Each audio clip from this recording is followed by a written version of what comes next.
আজকের এই মজাদার নাস্তাটি কিভাবে বানিয়েছি তাই তোমাদের সাথে শেয়ার করছি। এই নুডলসে আমি বিফ দিয়েছি আর কিভাবে তৈরি করেছি তাই তোমাদের সাথে শেয়ার করব। তো আমি এর আগে বাবুকে নিয়ে একটু হসপিটাল থেকে ঘুরে আসি, দেন তোমাদের সাথে এই ভিডিওটি শেয়ার করব। তো এই তো বাবুকে নিয়ে হসপিটালে যাওয়ার জন্য আমি আর রুজবার রেডি হয়ে গিয়েছি। আর আমার বেবিটা অনেক সিক, অনেক আগে থেকেই বলেছি। আর যাই হোক, তোমরা অবশ্যই মাশাআল্লাহ বলবে। বাচ্চাদের কখন নজর লেগে যায় কার থেকে বলা যায় না, সেজন্য তোমরা কিছু মনে করো না। আর যাই হোক, রোজবাকেই তো রেডি করে ফেলেছি। ওর সাথে ম্যাচিং করে আমি একটা ব্ল্যাক কালার বোরকা পরে ফেলেছি, আর এটার সাথে হিজাব ম্যাচিং করে পরেছি। যদিও অফ হোয়াইট কালার আমার কোনো হিজাব নেই, তাই আমি এই ইয়েলো কালারটা পরে নিয়েছি। এই তো ওর দাদুর সাথে একটু হাসি হাসি খুশি খুশি মুভমেন্ট করছিল। যাই হোক, এপাশে আমি আমাকে নিজেকে একা একটু দেখিয়ে ফেলছি। বাবু হওয়ার পর থেকে নিজের জন্য কোনো কিছু ভিডিও করতে পারি না একা। আর এই তো ওর দাদু ওকে নিয়ে নেমে পড়েছে, আর আমিও এই তো বের হয়ে গিয়েছি। আর কোন হসপিটালে গিয়েছি তা তোমাদেরকে নাই দেখালাম। যাই হোক, বাবুকে নিয়ে হসপিটালের ভিতরেই তো প্রবেশ করছি। আর এই দেখো বাবু কতটা হ্যাপি। আমি তো ঢুকে গিয়েছি, আর বাবুকে এই তো ওর দাদু এসির মধ্যে দাঁড়া করিয়েছিল। উনি দাঁড়িয়েছিল আর বাবু বাতাস খাচ্ছিল আর খুবই আরাম পাচ্ছিল, এতটুকু ফিল করতে পারছিলাম আমি আর ওর দাদু। দেন আমরা একটু দাঁড়িয়ে আছি, ওর জন্য ওকে একটু দেখাচ্ছিলাম। এই তো এখানে অনেক বাতাস, ও কিন্তু নিঃশ্বাস নিতেও কষ্ট হবে। এই তো দেখেন কত হ্যাপি হ্যাপি বাতাসে। আর এই তো এখনই একটুখানি যখন মুখের মধ্যে বাতাস লাগবে তখনই মনে হয় যেন দম বন্ধ হয়ে যাবে। এই তো যাই হোক, তখন আমি আর আমার শাশুড়ি হাসতেছিলাম। আর যাই হোক, এই তো একটু একটু ওকে দেখিয়ে দিচ্ছিলাম। দেখতেই পাচ্ছেন ওর ডান পাশের চোখটা একটু ছোট হয়ে আছে, ভিতরে একদম লাল হয়ে গিয়েছিল। অনেক দিন ধরেই এই সমস্যায় ভুগতেছিল। তাই এই তো বাবুকে নিয়ে বসে পড়েছি। আর বেশি একটা ভিডিও করতে পারিনি, কারণ এটা হসপিটাল। দ্যাটস ওয়াই একটু ইগনোর করেছিলাম। তো এই তো বাবুকে ডাক্তার দেখিয়ে প্রেসক্রিপশন নিয়ে বের হয়ে গিয়েছি। এখন বাসার দিকে বের হব। তো হাঁটতেছিলাম।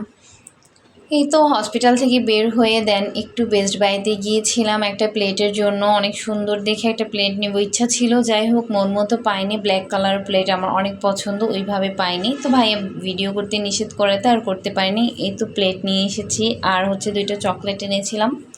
আর এই তো এই পাশে নুডলস রান্না করার জন্য আমি একটা কড়াইতে আলু সেদ্ধ করার জন্য কুচি করে নিয়েছি, আর পেঁয়াজ আর মরিচও কুচি করে নিয়েছি। তো যাই হোক, ওপাশে সেদ্ধ হওয়ার জন্য আলুকে রেখে দিয়েছি, আর এখানে মামা নুডলসটা একটু দেখিয়ে দিচ্ছিলাম। এখন কাটিং করে ফেলবো। এই তো কাট করে নিচ্ছিলাম। আর নুডলসগুলো এত মজা ছিল কি বলবো, খালি খালি খেয়ে ফেলতেছিলাম আমি। এই তো একটু পরে দেখবেন আমি এই যে মুখে দিয়ে খেয়ে ফেলছি। এই যে দেখিয়ে দিলাম, মশলাগুলো কেটে নিয়েছি যেন খুবই সুবিধা হয় যখন রান্না করব, তখন সব কিছু একদম যদি হাতের কাছে থাকে দিতে অনেক সহজ হয়।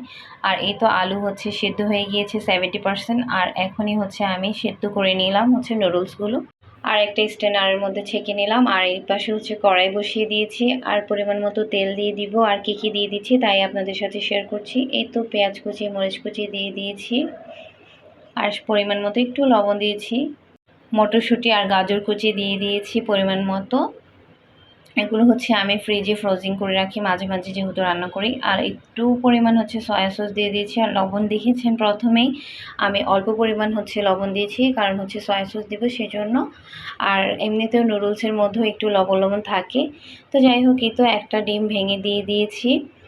এরপর একটু হলুদের গুঁড়ো দিয়ে দিয়েছি কালারের জন্য, অনেকে আপনারা ইগনোর করতে পারেন। আর মশলাও দিয়ে দিয়েছি, আর পরিমাণ মতো সস দিয়ে দিয়েছি। এভাবে সুন্দর করে রান্না করতে থাকবো নুডলস। আর আমি এগুলো দিয়েছি কালা ভুনার 2 পিস মাংস দিয়েছিলাম, অল্প একটু ছিল, ওগুলোই দিয়ে দিয়েছি নুডলসে। আর এই তো এখন সিদ্ধ করার নুডলসগুলো আমি দিয়ে দিলাম, আর ভালো করে মিক্স করে নেব। আর উপরে 2 প্যাকেট যে মশলা ছিল সেইগুলো অ্যাড করে দিব। এই তো দেখতে পাচ্ছেন অ্যাড করে দিচ্ছি মশলাগুলো। আর এভাবে করে আমার নুডলস রেডি। বিফ নুডলস রেখেছি এটার নাম। আর এ পাশে সুন্দর করে আমি সার্ভ করছিলাম মজু। আর আমার কাছে মজু অনেক ফেভারিট, জানি না কার কাছে কেমন লাগে। এই তো এখনই আমি আর আমার শাশুড়ি আম্মু এগুলোকে একদম গম গম করে খেয়ে ফেলবো। আর খাওয়ার আগে একটু একটু ভিডিও করে নিচ্ছিলাম আপনাদেরকে দেখিয়ে দেওয়ার জন্য। এত এত মজা ছিল কি আর বলবো, আমি আসলে বলে বোঝাতে পারবো না। এটা থেকে একটা অনেক অন্যরকম একটা মজাদার সুস্বাদু হচ্ছে স্মেল আসতেছিল। যেহেতু গরুর মাংস দিয়েছি সেই জন্য একটু অন্যরকম স্বাদ বাড়ছে, এটাই স্বাভাবিক। যাই হোক, ভিডিওর একদম শেষের দিকে চলে এসেছি গাইজ। আমার ভিডিওটি কেমন লেগেছে লাইক কমেন্ট অ্যান্ড ফলো করতে ভুলবে না, আমার পেজের সাথেই থাকবে। আর আজকের মতো এখানে বিদায় নিচ্ছি। তো যাই হোক, টাটা বাই বাই, আল্লাহ হাফিজ।